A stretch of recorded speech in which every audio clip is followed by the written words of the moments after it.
Hola, ¿qué tal? Buenas noches, bienvenidos a las noticias aquí en Telediario, transmitiendo desde la ciudad de Guatemala. Vanessa, buenas noches. Hay un poco de lluvia en algunas partes de la ciudad. Ya Insibú me había pronosticado que el ambiente iba a cambiar en estos días, así que prepárese, por favor, esté listo para que las lluvias no le sorprendan. Nosotros iniciamos con los titulares.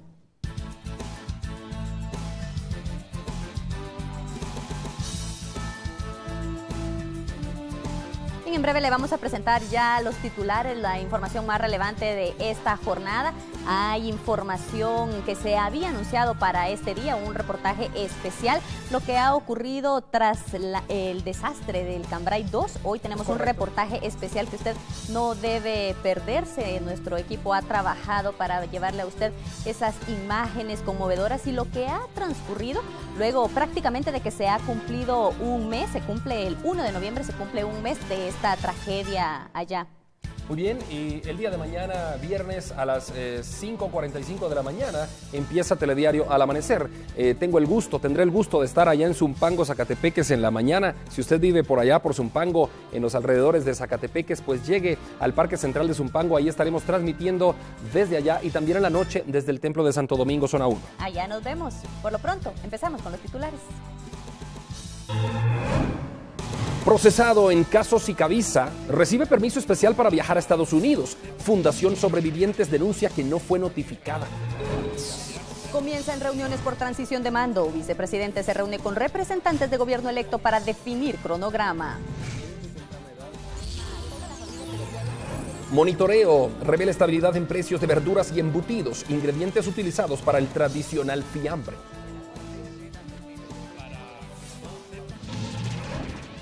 Pedro Muadi es enviado a prisión provisional por el caso Plazas Fantasma. Audiencia de primera declaración programada para inicios de noviembre. Gustavo Alejos, el hombre más buscado en Guatemala. Autoridades analizan impresión de afiches y monto de recompensa a cambio de información.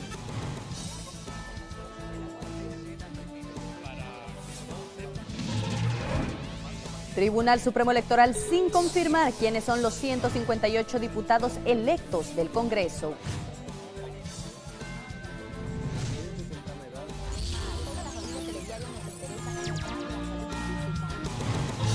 La tragedia que cambió la vida de miles de personas y que unió a los guatemaltecos. Hoy, el reportaje a un mes del deslizamiento del Cambrai.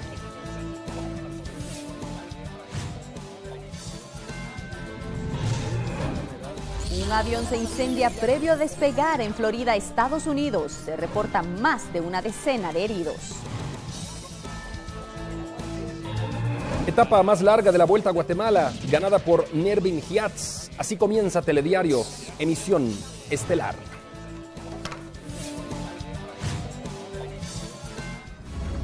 El expresidente del Congreso de la República, Pedro Muadi, fue enviado a prisión provisional previo a la audiencia de primera declaración. Y el ex parlamentario es señalado por el Ministerio Público y la CICIG en el caso de Plazas Fantasma. La presidencia del Congreso de la República durante el año 2013 le ha traído problemas al exdiputado Pedro Muadi, quien ahora se entregó de forma voluntaria a las autoridades por ser señalado de la creación de 30 plazas fantasmas. Él dice arrepentirse de haber participado como congresista para el Partido Patriota. No fue una experiencia agradable. El Congreso no es un lugar agradable, es un foro político, es lo que es, donde las decisiones son políticas y las decisiones políticas no necesariamente son las mejores decisiones para el país.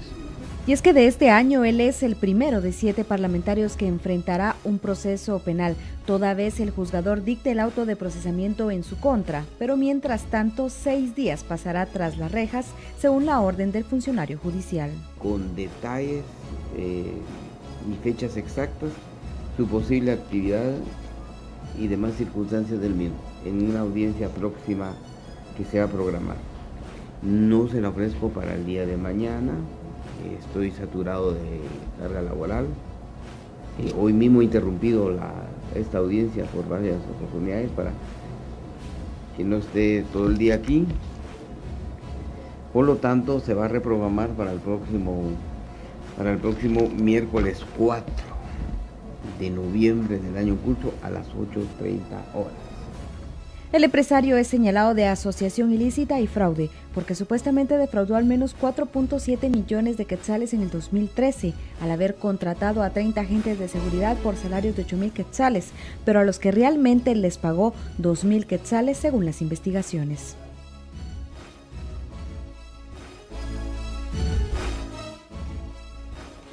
Durante 3 años, 10 meses, el exlegislador se le vio en el Congreso de la República, pero ahora será más visto en la Torre de Tribunales.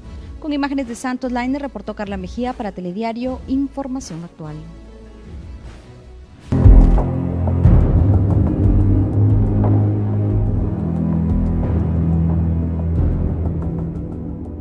Gustavo Alejos ha pasado a ser el hombre más buscado en Guatemala. Las autoridades analizan ya la impresión de afiches y el monto de recompensa a cambio de información. Desde el pasado martes, el Ministerio Público y la Comisión Internacional contra la Impunidad en Guatemala dio a conocer que Roberto Alejos Cámara, junto a otros funcionarios y proveedores, procuraban la venta de medicamentos e incidían en el consumo de estos para favorecer a sus empresas o la de otros a cambio de comisiones. Para el efecto, montaron un operativo en su vivienda, pero no pudo ser localizado. Hasta ahora, han transcurrido alrededor de 48 horas y Alejos continúa prófugo de la justicia. Por tal razón, el Ministerio de Gobernación analiza ofrecer una recompensa que pueda dar con el paradero de él, entre otras acciones. Ya se requirió al Ministerio Público la resolución de declaración de rebeldía de esta persona al rehuir la justicia, a efecto de poder tener la plataforma administrativa que nos faculte poder iniciar el trámite de algún tipo de recompensa. De hecho, ya lo estamos analizando, se están estableciendo algunos montos y los posibles medios de comunicación que se puedan utilizar para el efecto, como pueden ser afiches, volantes, publicaciones en medios de información, páginas de la red, páginas del Ministerio de Gobernación, de Policía Nacional Civil. Gustavo Alejos es acusado de asociación ilícita, cohecho activo y tráfico de influencias. Partiendo de ello, la cartera del Interior debe analizar algunos aspectos para definir el monto que podría ofrecerse. Uno de los principales es el bien jurídico que se haya lesionado. En este caso, pues también se analiza el impacto social que pueda tener la no aprehensión de esta persona, independientemente de eso, del daño patrimonial que pudo haberle causado al Estado. Recordemos que estos delitos por los que él está siendo sindicado, por los que pesa su orden de aprehensión, pueden ser constitutivos de interés nacional. Telediario, Información Actual. Fue el segundo día de audiencia de primera declaración de los 11 señalados por compras irregulares en el Instituto Guatemalteco de Seguridad Social.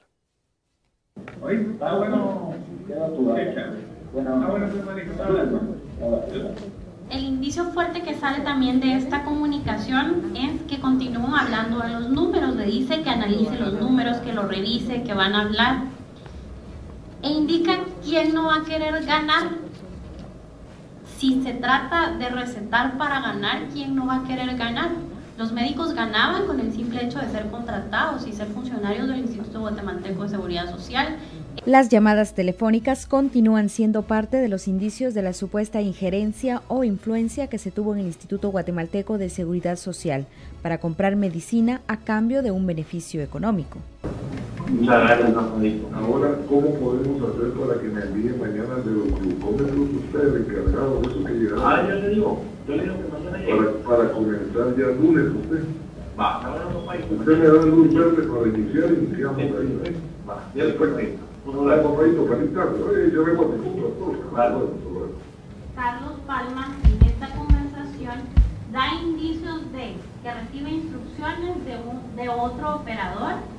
Vale la pena reiterar que el señor Juan Pablo Morales Muralles no funge como trabajador del Instituto Guatemalteco de Seguridad Social y no hay ninguna relación de dependencia entre ambos. Sin embargo, el doctor Carlos Palma le pone en su conocimiento que ya publicó en los eventos en Guatecompra, que ya está levantado el antibiótico y algún medicamento al que se refiere como aneto. El Ministerio Público concluyó la etapa de imputación, la cual se reprodujo 150 conversaciones telefónicas que se mantuvieron entre los indicados, operadores y el prófugo de la justicia Gustavo Alejos. Los médicos del ICS aseguran que no son argumentos válidos contra ellos. Telediario, información actual.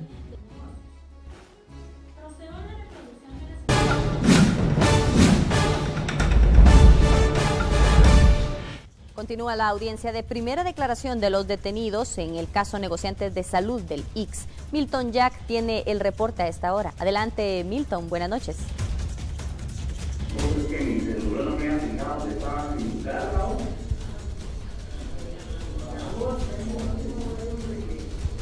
Muy buenas noches para cada uno de nuestros televidentes. Queremos informar que nos encontramos ubicados en el Juzgado Sexto de Primera Instancia Penal de la Corte Suprema de Justicia.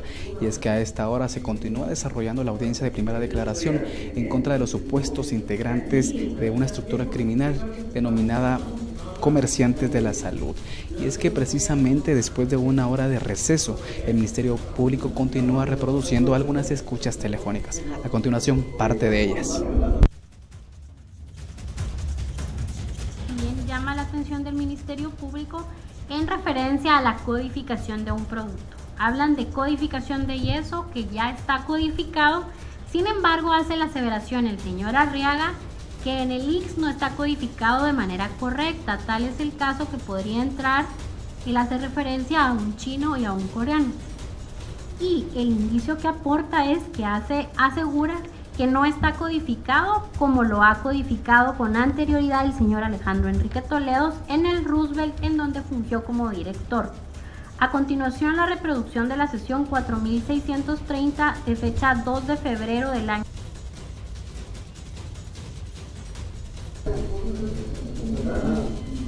Y es que más de 10 horas han transcurrido de esta audiencia en 2 jornadas. Es que es importante mencionar también que la Secretaría del Ministerio Público y la Corte Suprema de Justicia en un acuerdo estableció que el periodo de vacaciones de este juzgado se atrase para conocer el caso.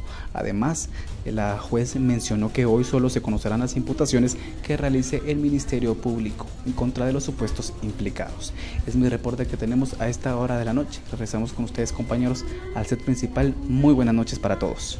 Buenas noches, Milton, y gracias por esta actualización. Y siempre hablando de este tema, el presidente del Seguro Social se refirió a los actos de corrupción y compras anómalas en la institución. Además, la Procuraduría de Derechos Humanos sugiere que sigan las investigaciones para determinar si hay más irregularidades. Primero fue el contrato anómalo entre ICS y la farmacéutica PISA, que dejó al menos unos 35 personas fallecidas. Esta semana la Comisión Internacional contra la Impunidad en Guatemala y el Ministerio Público daban otro golpe a estructuras supuestamente de corrupción. El escenario vuelve a ser el Instituto Guatemalteco de Seguridad Social, donde presuntamente se hacían negociaciones de compras millonarias a 7 farmacéuticas, consentidas por personeros del ICS, y los medicamentos se recetaban aunque no fuera la necesidad del paciente. 11 personas han sido capturadas y 2 permanecen prófugos, entre ellos Gustavo Alejos. Pero, ¿qué opina la Junta Directiva del Seguro Social sobre lo que pasa en su institución? Para sanciones y para faltas administrativas y eventualmente para disposiciones de terminaciones de relaciones laborales, a todos los directores, jefes de farmacia, directores financieros que conforme nuestras auditorías confirmaron que no habían cumplido con las disposiciones. La supervisión hospitalaria de la Procuraduría de Derechos Humanos concluye que no son las únicas anomalías frecuentemente denunciadas en el Seguro Social. Que se abran más líneas de investigación, no solo relacionadas al tema de compra de medicamentos, sino también a compra de equipo y a compra de insumos, en donde también han existido denuncias de anomalías, ¿verdad? Pero, ¿sabe qué aparentemente limita el trabajo al instituto que maneja más de 15,000 millones de quetzales al año? Planteamos un amparo ante la Corte de Constitucionalidad para pedir que el Congreso de la República incorpore la partida que no incorporó el Ministerio de Finanzas y el Gobierno de la República cuando entregó el presupuesto. El año 2015, el endeudamiento del Estado asciende a la cantidad, según nuestros registros contables, a 30,000 millones de quetzales. Situación que no es justificación, a criterio de la magistratura de conciencia.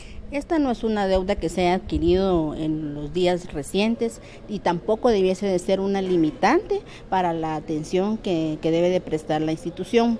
Y de todos es sabido que cualquier persona que asumiera el reto de ser parte de la Junta Directiva del ICS debiese de estar enterado de esta situación. A criterio de la Procuraduría de Derechos Humanos, debe de continuarse con las investigaciones a lo interno del Seguro Social, pues ellos tienen indicios de que podrían estar ocurriendo más actos anómalos asociados a la corrupción. Con imágenes de William Álvarez, un reporte de Ronnie Pocón para Telediario, Información Actual. Pese a los señalamientos que despertó la ley de tarjetas de crédito, el Congreso de la República aprobó la iniciativa de urgencia nacional. Esta ley, entre otras cosas, busca proteger a los usuarios. El Pleno del Congreso de la República, por medio de 106 votos a favor, declaró de urgencia nacional la iniciativa de ley 4651 de tarjetas de crédito, que regula, entre otras cosas, el tope de intereses de cobros y deuda acumulada, convenios de pago y capitalización de intereses al momento de adquirir el plástico para adquisición de artículos y pagos. La sesión permanente fue declarada en receso y falta que concluya el procedimiento para aprobar la ley en su redacción final. La ley de tarjetas de crédito fue la discutida el día de hoy. La discusión se centró primero en cuál dictamen se iba a conocer, y fue el dictamen que provenía de la Comisión de Economía. Luego el Pleno dispuso también plantear que se declarara urgencia nacional. Fue discutido que se declarara urgencia nacional y así fue aprobado por el Pleno, y posteriormente se discutió en único debate. La iniciativa de ley fue aprobada por el Pleno también, pero el articulado está pendiente. La mayoría de bancadas está dispuesta a apoyar la iniciativa de ley, y la única enmienda que se anunció que se estará proponiendo será disminuir el interés tope que se puede acordar con los bancos que emitan el dinero plástico. Telediario, Información Actual. Siguen los problemas presupuestarios en las diferentes instituciones de gobierno. Autoridades del Ministerio de Finanzas revelaron que no cuentan con fondos suficientes para cubrir el pago de deuda pública. El Ministerio de Finanzas se encuentra en apuros para la cancelación de deuda pública correspondiente a los meses de noviembre y diciembre del presente año, ya que se dio a conocer en una citación en el Congreso de la República que en el presente mes cuentan solamente con 600 millones de quetzales a disposición y no es suficiente para cubrir los pagos millonarios. La cantidad de lo que se debe cancelar de deuda asciende a 1.300 millones de quetzales y se gestiona con el organismo ejecutivo solicitar al Congreso de la República una ampliación presupuestaria para solventar lo adeudado. Según las últimas estimaciones, pueden ser 1.000, 1.100 millones para deuda, 350 o 400 para el organismo judicial. Ya dependerá de cómo puedan. Lo que busca el Ministerio de Finanzas es de que las instituciones puedan dejar pagado su funcionamiento. Y su funcionamiento son sueldos y salarios y servicios básicos. El Ministerio de Finanzas descarta la posibilidad de que se puedan solicitar letras o bonos del Tesoro en el Congreso de la República por el alto costo a cancelar y el corto tiempo con el que se cuenta para finiquitarlos. Las autoridades del Banco de Guatemala indican que la opción de ampliación del financiamiento es de menor impacto. Desde el punto de vista estrictamente técnico, una ampliación como la que mencionaba el señor viceministro, el impacto, digamos, en los indicadores de deuda es realmente pequeño. Es muy peligroso para el país hablar de dejar de pagar deuda. Realmente esos son compromisos de Estado y no es ningún compromiso, digamos, de un gobierno de turno. Realmente dejar de pagar deuda, en primer lugar, cerraría las ventanillas con los organismos financieros internacionales. Telediario, Información Actual.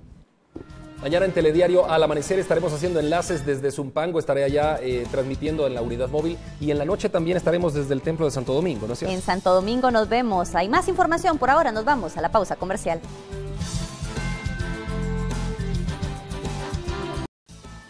Bueno, aquí hay una buena noticia. Un monitoreo realizado por la Diaco revela que los precios de verduras y también de embutidos se han mantenido. Estos ingredientes son utilizados para realizar el tradicional fiambre, platillo que se come cada 1 de noviembre. ¿Te gusta el fiambre? Me encanta, sí. Bueno, vamos a ver. A 3 días de degustar el fiambre, precios de algunos productos de esta época no han variado considerablemente. Aunque la percepción es que los costos son altos, autoridades aseguran son menores en comparación al año pasado. Estos son algunos precios. En algunas verduras, la alberja es la que tiene precios altos de 17 quetzales la libra en promedio, seguido del perejil, que le cuesta 5 quetzales el manojo. En el caso de los coles de Bruselas, la lechuga y la remolacha, precios entre los 10 a 12 12 quetzales. En los embutidos, la mortadela, el chorizo y el jamón oscilan en los precios entre los 15 a 25 quetzales la libra. En los enlatados, las aceitunas, las alcaparras están promediando 20 quetzales la lata y el vinagre, la botella, 11 quetzales. Telediario, información actual. Los precios en la carne de res se mantienen entre 28 y 30 quetzales actualmente. Sin embargo, pese a estar bajando el valor de este producto en el mercado, autoridades de Diaco refieren que debería ser accesible para el consumidor. Se mantienen entre 28 y 30 quetzales los cortes populares, ¿verdad? Estamos haciendo las reuniones de mesa técnica, faltan todavía un par de reuniones más porque estamos tratando algunas informaciones que maneja la mesa y pues la tendencia esperaríamos nosotros que tenga que el precio de la carne venirse a la baja, ¿verdad? Realmente los estudios que nosotros tenemos, pues el precio debería estar un poco más abajo del que normalmente está en el mercado. Hay una asociación de ganaderos, entonces estamos manejando alguna información o se están trasladando para determinar cómo se puede contribuir para que el precio de la carne siga bajando. La Procuraduría de los Derechos Humanos asegura que han sustentado con documentación, el Ministerio de Finanzas ha entregado ya más de 5.000 millones de quetzales al Ministerio de Salud, lo que evidencia que la crisis no es por falta de recursos, sino por mala administración. Lo más alarmante es de que el Ministerio de Finanzas ha indicado de forma oficial que ha trasladado alrededor de 5.000 millones de quetzales de enero a septiembre al Ministerio de Salud, lo que nos hace reflexionar que el tema, si bien el tema presupuestario es importante, es necesario que se revise la forma en que estos 5.000 millones de quetzales fueron invertidos, ¿verdad? Y que se deduzcan las responsabilidades legales necesarias a quienes han hecho un uso inadecuado e indebido de este presupuesto.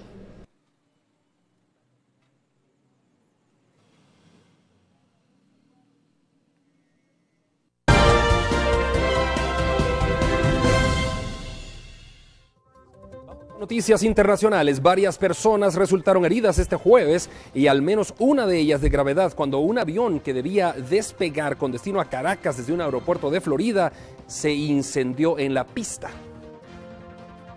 El avión es un Boeing 767 con el vuelo 405 de Dinamark Airways, que debió haber partido hacia Venezuela a las 12:40 p.m. hora local.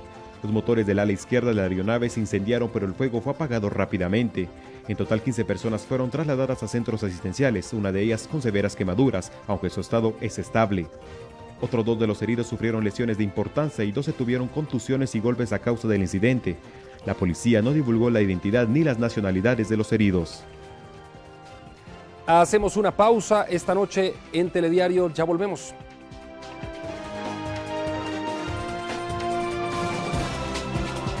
By Homeward.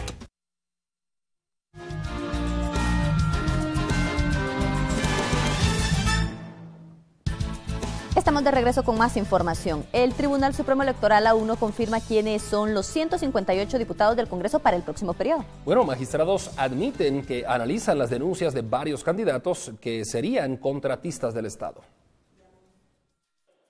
Han transcurrido más de 50 días desde que millones de guatemaltecos acudieran a las urnas a elegir a diputados y alcaldes. Al momento, el Tribunal Supremo Electoral aún no oficializa quiénes son los ganadores o quiénes podrían tomar posesión de los cargos el próximo 14 de enero. Durante la última reunión con fiscales, hubo un reclamo por el aparente retraso en el listado oficial, porque según magistrados, se revisa la legalidad de los ganadores. Lo hemos platicado en otros escenarios, hemos dado las explicaciones. El Tribunal Supremo Electoral está haciendo el análisis y siendo un órgano independiente y conocedores de los plazos y de los momentos oportunos, pues vamos a dar a conocer las adjudicaciones correspondientes. En cuanto a ello, pues ya estamos analizando todas las situaciones. Entre el análisis se verifica varias denuncias de al menos 11 diputados electos quienes tendrían contratos con el Estado y no podrían asumir en el cargo por prohibición de la Constitución, mientras que otros 7 enfrentan trámites de antejuicio en los tribunales. Analistas consideran prudente dar tiempo al tribunal para depurar el listado de ganadores señalados. Acá lo importante es que existan las pruebas suficientes y contundentes que permitan evidenciar que ellos son contratistas del Estado. Y si esas pruebas existen y están presentes, el tribunal no debe de dudar y no debe de adjudicarlo.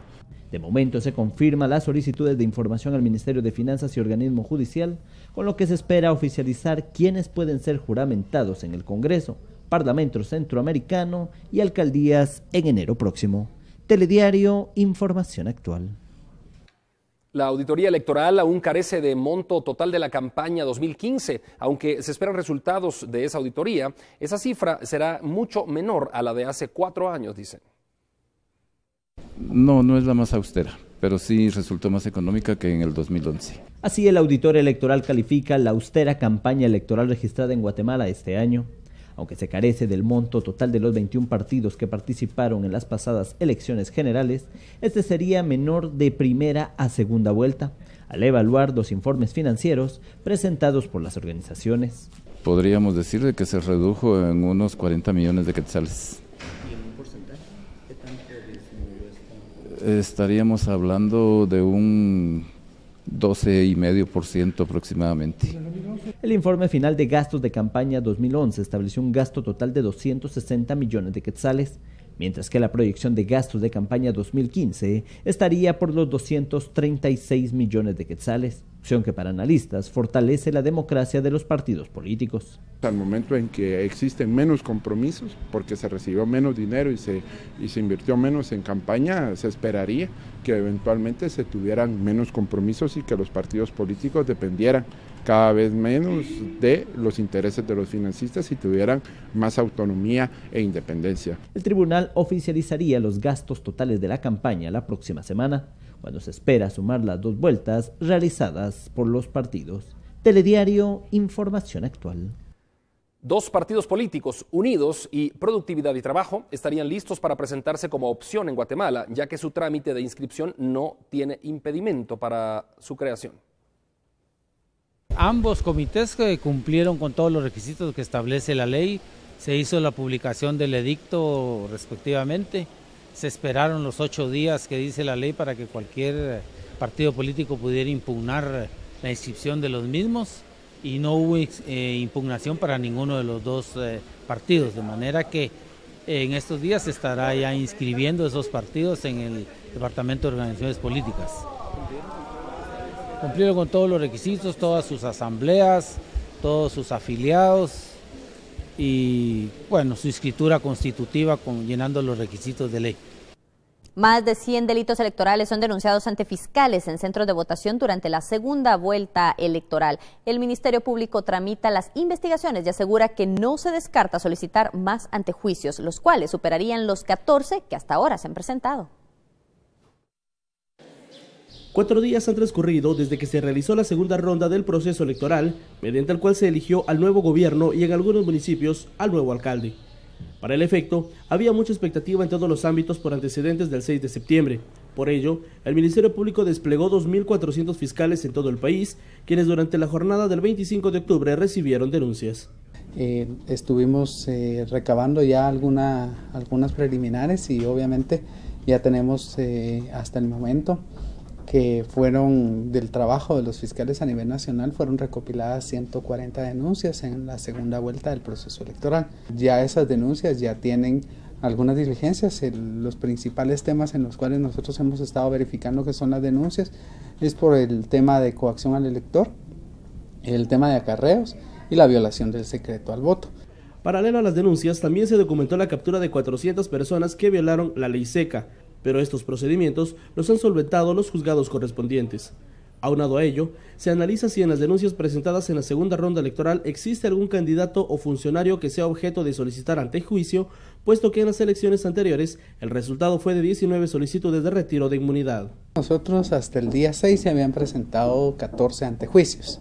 Posteriormente se presentaron otros 5 y pues en eso estamos trabajando, ¿verdad? Para ver y verificar si hay algunos otros antejuicios y obviamente como el antejuicio bien lo sabemos, es un tema previo a la acción penal, que es un trámite que la ley otorga en determinado caso para que se evalúe la situación de la denuncia presentada en contra de una persona que goza de este derecho y pues es el juez pesquisidor en determinado momento el que evaluará la situación y recomendará el retiro o no de la inmunidad de alguna de las personas que nosotros hemos planteado los antejuicios.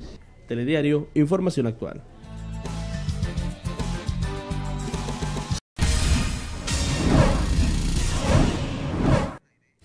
una muy buena noche. Llegó el momento de la información deportiva, como siempre, y vamos a dar paso a una exfigura del fútbol, precisamente, que está en nuestro país y que viene a dar charlas motivacionales a deportistas. Nos referimos a Salvador Cabañas.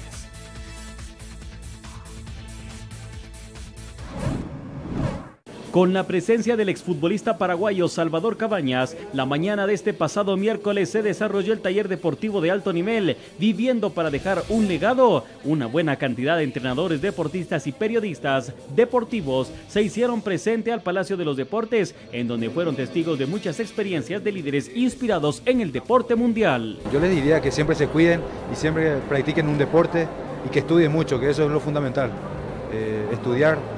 Porque yo en mi caso yo no estudié mucho, pero gracias a Dios fui un gran deportista cuando estuve ligado a lo que es el fútbol, y gracias a eso estoy muy bien y estoy muy contento y comparto con él. Eso es lo que comparto con los jóvenes, que se cuiden mucho y que estudien mucho, que practiquen un deporte que les guste. No solo el fútbol, sino hay muchos deportes que pueden compartirlo.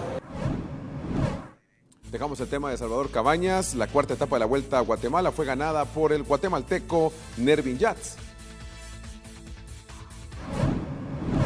La cuarta etapa de la 55 edición de la Vuelta a Guatemala fue la más larga de la prueba, con un total de 150 kilómetros y que inició en el Parque Central de San Lucas, Zacatepeques, teniendo como meta final la aldea El Camán en Patsicía, Chimaltenango. Esta es la tercera victoria de etapa para Guatemala, mientras que Manuel Rodas se mantiene de líder. Así quedó la clasificación de este día. Primer lugar, Nervin Yats de Guatemala con tiempo de 3 horas 44 minutos 53 segundos. Segundo lugar, Elías Vega de Costa Rica a 1 minuto y 34 segundos.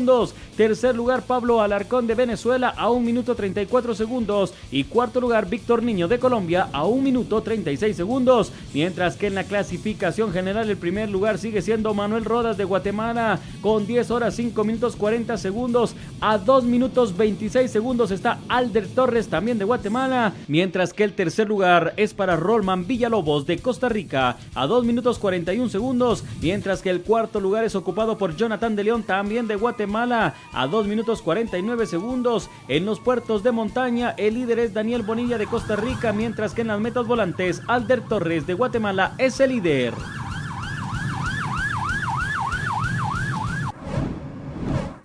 El deporte internacional es presentado por Vitaflenaco. El técnico del Real Madrid asegura que muchas veces se le ven las cosas que no salen y que son mínimas, y que no recibe tanto elogio por el buen trabajo que tiene hasta el momento el conjunto merengue.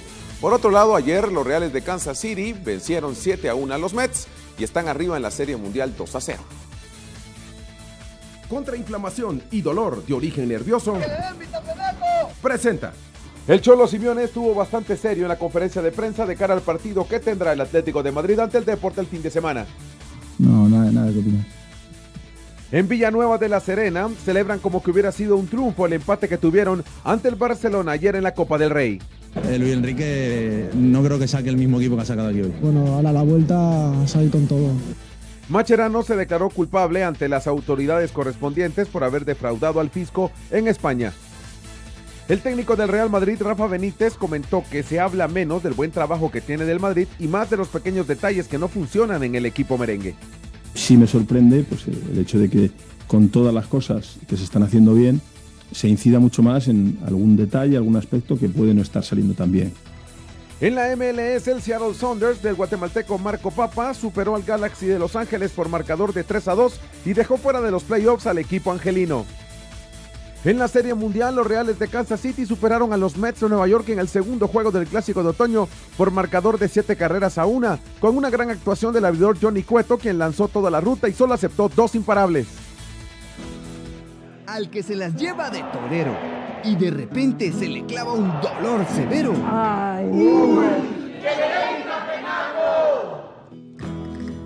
Ya todos lo saben y lo recomiendan. Vitaflenaco, por sus cápsulas de gelatina blanda que combinan medicina contra el dolor y complejo B. Actúa rápido contra el dolor e inflamación de origen nervioso. ¡Que le den Vitaflenaco! Contra inflamación y dolor de origen nervioso, presentó. Mire, este fin de semana se acerca el Gran Premio de Fórmula 1 de México, pero observen lo que hizo el piloto que encabeza precisamente el serial, Lewis Hamilton. Participó de lucha libre, vean las imágenes, frente a muchos espectadores y demás. Ahí lo vemos precisamente a Lewis Hamilton. Esto lo practicó apenas minutos antes, ingresó al cuadrilátero. Mire que llamó la atención en todas las redes sociales, el video estuvo circulando en todos los lados más importantes de Europa, me refiero a noticias deportivas. Y vean cómo lo hace Lewis Hamilton. Lo bueno es que no salió lastimado y no habrá problema para participar en el Gran Premio de México de la Fórmula 1. Muy bien, con esto finalizamos los deportes. Una breve pausa, regresamos para llevarles más noticias.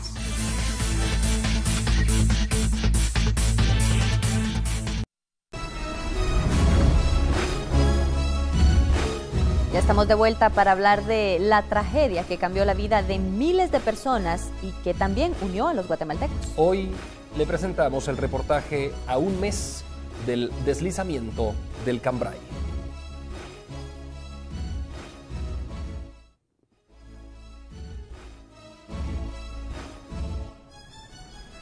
El 1 de octubre de 2015, la comunidad del Cambrai fue sacudida mientras sus pobladores dormían. Unos corrieron a salvaguardarse, otros quedaron atrapados y otros nunca despertaron.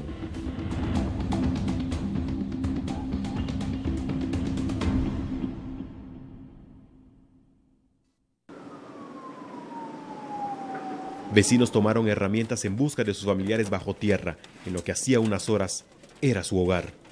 A esto se suman los cuerpos de socorro. Era cuestión de tiempo y que la luz del sol evidenciara lo que había sucedido. Un gigantesco alud cubrió la comunidad, soterrando a varias familias. Inmediatamente se confirma la muerte de 4 personas. Mientras el día transcurre, las noticias empeoran. Ya suman 31 personas sin vida. Solo 23 son identificadas y 450 desaparecidas. Se habilita una morgue provisional para los fallecidos. El ambiente es doloroso y triste. La Conred instala un centro de coordinación junto a los cuerpos de socorro, mientras que la Municipalidad de Santa Catarina Pinula habilita un albergue para los afectados. La noche llega nuevamente. Solo se ven policías y miembros del ejército resguardando la maquinaria, y a lo lejos, familiares en la morgue provisional, buscando noticias de sus familiares desaparecidos. El que una ladera permanezca estable o sufra un deslizamiento depende de la unión de varios factores, entre los que están la deforestación que debilita la tierra. A esto se suma la lluvia de la época provocando acumulación de tierra y agua, para finalmente provocar deslizamientos en zonas de riesgo, donde la mayoría de habitantes son personas de pocos recursos. Este video, grabado en Japón por una cámara de seguridad, muestra crudamente cómo se desliza una avalancha de vegetación arrasando con todo, incluso hogares y personas.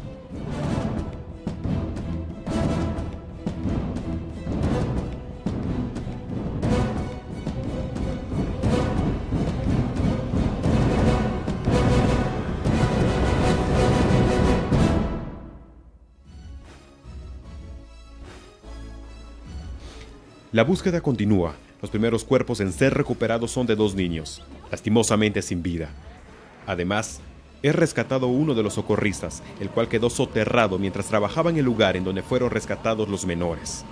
Los primeros cálculos cuentan unos 100 desaparecidos, 32 heridos, 125 viviendas dañadas y 43 personas albergadas al momento. El conteo final de fallecidos del día subió a 86. La Conred ya había emitido 2 análisis y declarado inhabitable el área por el alto riesgo de deslizamientos. La primera advertencia se efectuó en 2009 y una última en 2014. Sin embargo, las familias nunca fueron trasladadas a un lugar más seguro. El invierno de 2015 inició en mayo. Para esta fecha ya habían 8 muertos. En el 2014 se contabilizaron 29 decesos, 2 desaparecidos, 25 heridos, 655.201 afectados y 9.061 viviendas dañadas. A este tiempo, la Conred contabiliza 300 lugares declarados en riesgo.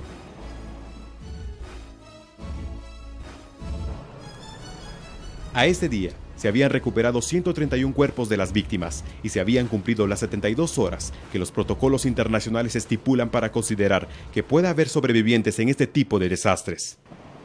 Las lluvias impiden que se siga trabajando en el rescate, pues ponen en riesgo el lugar. La noticia cubre al mundo. El Papa Francisco expresa: deseo dirigir una oración al Señor por las víctimas del desmoronamiento que ha arrasado un poblado completo en Guatemala. Los trabajos no han parado. Los familiares de las personas desaparecidas no pierden las esperanzas de encontrarlos con vida aún. Ya son a 152 los fallecidos y se declaró el área como inhabitable. Las lluvias han hecho crecer el caudal del río Pinula, desbordándolo, y el rescate es ahora mucho más difícil. La Policía Nacional Civil informa que se buscaba a más de 40 personas que se presumía se encontraban en servicio en una iglesia cuando ocurrió el deslave. En el día 5, la Presidencia de Guatemala emite el Acuerdo Gubernativo número 217-2015, que declara 3 días de duelo en todo el territorio por el desastre natural en el municipio de Santa Catarina Pinula. El presidente Maldonado Aguirre, mediante este acuerdo, expresa en nombre del gobierno de la República su pesar y condolencias a los familiares de las personas fallecidas por el deslizamiento de tierra. Día de sepelios, de trabajo y de angustia. El 7 de octubre, la Comisión Nacional para la Prevención de Desastres reporta que el lugar afectado tiene un área de 8.319 metros cuadrados, basada en imágenes proporcionadas por la NASA, el Centro de Evaluación y Monitoreo del CONAP. Además, se detecta un nuevo sector en riesgo, con un área del doble del tamaño del lugar afectado por el alud inicial.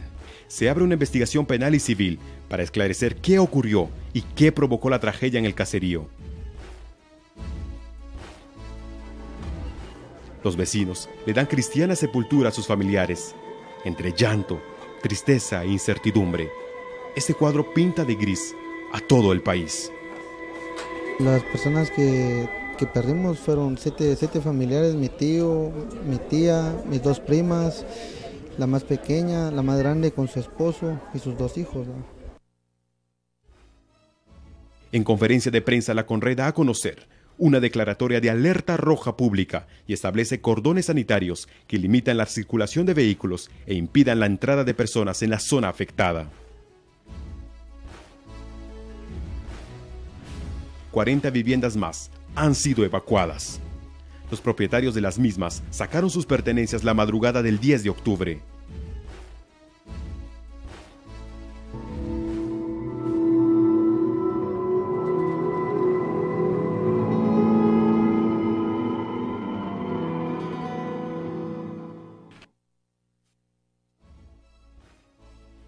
Este será el último día en que los socorristas ingresen a la denominada Zona Cero, junto con 10 excavadoras para remover los escombros.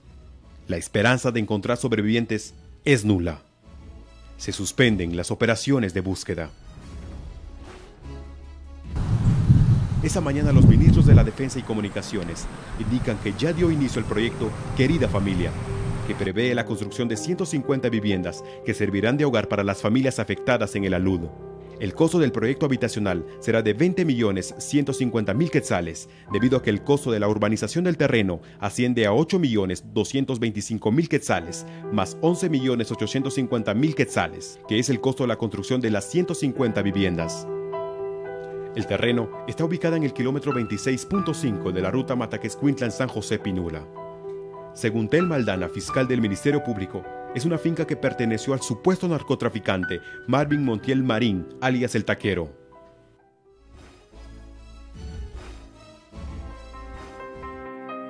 La inestabilidad del terreno mantiene en riesgo de un nuevo alud, y la amenaza de enfermedades derivadas de la insalubridad del lugar confirman el cierre del lugar. Luego de 12 días de búsqueda, en el día 13, se informa por parte de las autoridades 280 fallecidos y 70 personas desaparecidas. El día 13 se cierra el lugar para evitar el acceso en un futuro, mientras se evalúa el traslado de los vecinos que permanecerán a los alrededores. El día 13, un país golpeado por los desastres naturales, por la falta de infraestructura y vivienda, se pregunta: ¿cuándo será la próxima tragedia?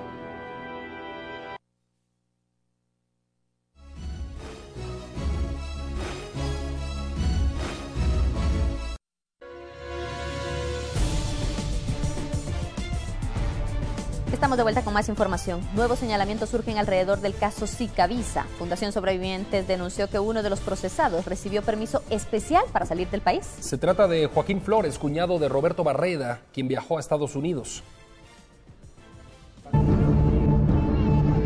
Por el delito de encubrimiento propio, en el caso de la desaparición de Cristina Zika Visa, el cuñado de Roberto Barreda, Joaquín Flores, fue enviado a juicio ya hace unos años. Sin embargo, varias apelaciones han retrotraído el proceso, pero pese a estar ligado al mismo, el pasado 30 de septiembre el Tribunal B de Mayor Riesgo autorizó su salida del país por un mes. Lo curioso es que no fueron notificados el Ministerio Público y los querellantes adhesivos. Deja con la boca abierta a ver que se está permitiendo, digamos, que salga de vacaciones, cuando, digamos, nosotros algo que acá nosotros nos cuestionamos cuando es sabido por el pueblo de Guatemala, que los hijos de Cristina Zika Visa están arraigados y que ellos no pueden salir del país. Entonces aquí como que el sistema de justicia está de cabeza, porque los sindicados, el sistema de justicia les da permiso para ir de vacaciones, pero las víctimas no pueden salir del territorio nacional. Los querellantes recusarán al tribunal, sin embargo, aún no han sido notificados de la audiencia, a horas que Joaquín Flores regrese a Guatemala. Además, presentaron una tercera denuncia, derivado de información que reos del sector 12, donde se encuentra recluido Roberto Barreda, han trasladado a la fundación. La información que se nos vertió desde el sistema penitenciario de que se estaban llevando a cabo reuniones dentro de la cárcel, en donde se manejaba la información de la influencia que se estaba teniendo en los juzgados de mayor riesgo por parte del señor Roberto Barrera. Desgastada se encuentra la familia de Cristina Zika Visa, al no conocer el paradero de su hija a 5 años de su desaparición. Una situación terrible, el solo hecho de no saber dónde la fueron a tirar ya es suficiente como para tener a cualquier padre en vilo. El hecho de no poder decirles a los nietos, miren, su mami se quedó enterrada en tal lugar y ya la pusimos en el panteón de la familia, eso es algo terrible para cualquiera. Los querellantes y la familia están seguros que continúa el tráfico de influencias para beneficiar a los involucrados en el caso. La justicia humana tendrá sus limitaciones, la podrán torcer como quieran, pero la justicia divina no va a caer en una trampa como decir, si rezo bastante voy a salir libre de todo esto que hice. Eso no existe. Telediario, información actual. Comenzaron las reuniones entre las actuales autoridades de gobierno electo como parte del proceso de transición. El vicegobernante Juan Fuentes encabezó la cita, donde también estuvo presente Jafet Cabrera, vicepresidente electo. El proceso de transición entre el actual gobierno y las autoridades electas por la ciudadanía durante las votaciones del pasado 25 de octubre empieza a concretarse. Muestra de ello es la reunión que sostuvo el vicepresidente electo con su homólogo para abordar temas que se priorizarán durante el cambio de mando. Es de mencionar que dicha labor durará hasta mediados del mes de diciembre. Llegar a una definición es un poquito complejo, no se puede en este primer acercamiento. Inclusive las personas que acompañan al señor vicepresidente electo están reunidas, siguen debatiendo temas. Durante las reuniones previas a la transición, se priorizarán temas importantes para las instituciones. El tema que el señor presidente electo ha mencionado, que va a tener integrado su gabinete en diciembre, pues obliga a que algunos temas se tengan que tratar más en detalle en la transición más adelante. Uno de los retos que enfrentarán las nuevas autoridades es la falta de recursos, razón por la que durante las discusiones se revisarán qué tan funcionales son algunas secretarías y comisiones para ver si existe la posibilidad de eliminarlas. Vamos a tener un espacio con el señor vicepresidente para dialogar todo ello y poder ir tomando algunas determinaciones que inclusive nosotros creemos que si hay dualidad en estas comisiones debiera desaparecer por cuestión de presupuesto, por cuestión burocrática. Aun cuando han sido pocos los diálogos sostenidos, el vicemandatario electo afirma que las discusiones se han tornado pacíficas. En su momento yo le voy a pedir al señor vicepresidente que él me dé su percepción en el tiempo que ha estado para que podamos trabajar. El cambio de autoridades se acerca, al momento de la transición ha llegado, motivo por el cual tanto las autoridades entrantes como salientes se estarán reuniendo constantemente con el fin de evaluar la situación de cada una de las instituciones del Estado. Con imágenes de Alfredo Catalán, reportó Edgar Quiñones, para Telediario, Información Actual. Fue inaugurada una exposición de piezas que fue inspirada en la Cuenca del Mirador. Bueno, y es que la misma estará abierta al público desde el 30 de octubre, o sea, mañana, hasta el 5 de noviembre, donde se expondrán las riquezas arqueológicas a través de finas reproducciones de artesanías mayas. La Reserva Arqueológica y Natural El Mirador es área protegida localizada en el corazón de la biosfera maya, en el departamento de Petén, una de las ciudades más grandes y antiguas de los mayas. Pero para dar a conocer el arte inspirado en la antigua cultura maya, el INGUAT, en apoyo al proyecto Cuenca del Mirador, inauguró la exposición denominada Del pasado al futuro, una exhibición de piezas únicas de finas reproducciones y artesanías mayas, desarrolladas por investigadores, artistas, arqueólogos y artesanos especializados. Las piezas de arte de la exposición fueron trabajadas por un grupo de 20 personas aproximadamente. La exhibición está abierta al público a partir del viernes 30 de octubre al 5 de noviembre. El visitante podrá apreciar una gama de obras de arte que se han inspirado en los hallazgos arqueológicos del Mirador. Telediario, Información Actual. Y así nos despedimos de Telediario esta noche. Recuerde, mañana estaremos haciendo enlaces desde la unidad móvil desde Zumpango, Zacatepeques, y en la noche en Santo Domingo. Santo Domingo, por allá le esperamos. Que descanse. Buenas noches. Nos vemos.